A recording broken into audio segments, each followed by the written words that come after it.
menjadi terkena AIDS tersebut, sehingga pasien yang telah meminum ARV dan juga telah 6 bulan dengan viral load yang bisa tersupresi bisa hidup normal seperti orang-orang lainnya.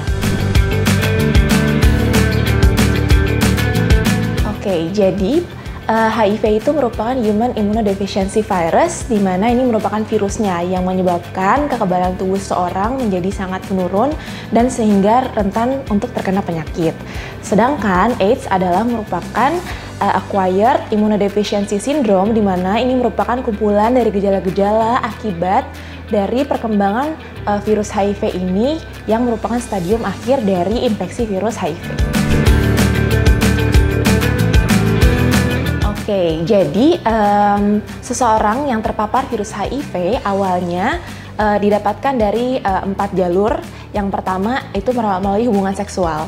Kemudian yang kedua itu dari jarum suntik, terutama pada orang-orang yang pengguna narkoba suntik. Yang ketiga adalah dari transfusi darah, yang dimana darahnya itu terpapar virus HIV, dan yang terakhir adalah dari ibu ke bayi yang melalui air susu ibu.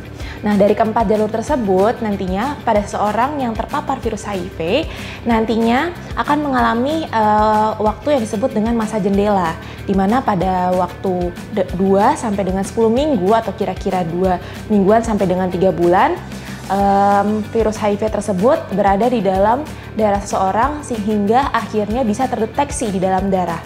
Jadi jika seseorang terpapar HIV tidak bisa langsung dilakukan pemeriksaan sehingga diperlukan masa jendela tersebut.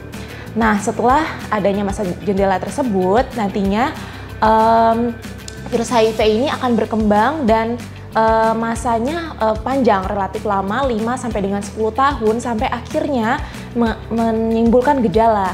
Nah, gejalanya itu macam-macam, tergantung dari stadium si perjalanan HIV ini. Nah, ada yang mulai demam-demam lama sampai dengan 1 bulan tidak sembuh-sembuh, ada yang naik turun, ada yang terus-menerus, ada juga yang diare, hilang timbul, sudah diobati tapi kok masih ada terus-menerus muncul, kemudian ada penurunan berat badan drastis, ada juga yang memang sudah di stadium akhir di mana memang terdapat infeksi-infeksi lainnya, seperti misalnya koinfeksi dengan tuberkulosis di mana ada batuk lama, kemudian batuk berdarah, dan juga keringat malam seperti itu.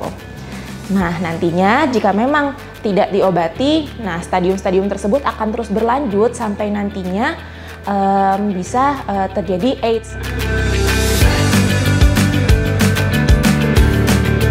Oke, nah untuk pengobatan HIV dan AIDS di Indonesia, itu di Indonesia Kementerian Kesehatan kita tuh sudah menyediakan obat yang disebut dengan antiretroviral therapy atau ART. Tersedia di berbagai fasilitas kesehatan termasuk di Rumah Sakit MMC. Ya, pemberian obat ART ini diberikan selama seumur hidup. Nah, diberikannya dievaluasi selama 6 bulan dan juga nantinya akan diberikan akan dilihat menggunakan viral load atau banyaknya kadar virus di dalam darah kita, sehingga nantinya kita bisa melihat kadar kepatuhan dari minum obat seorang yang terinfeksi virus HIV. Namun, Metro Friends sekalian tidak perlu khawatir karena obat-obatan ini justru akan mencegah seseorang menjadi terkena AIDS tersebut, sehingga pasien yang telah meminum ARV dan juga telah 6 bulan dengan viral load yang bisa tersupresi bisa hidup normal seperti orang-orang lainnya.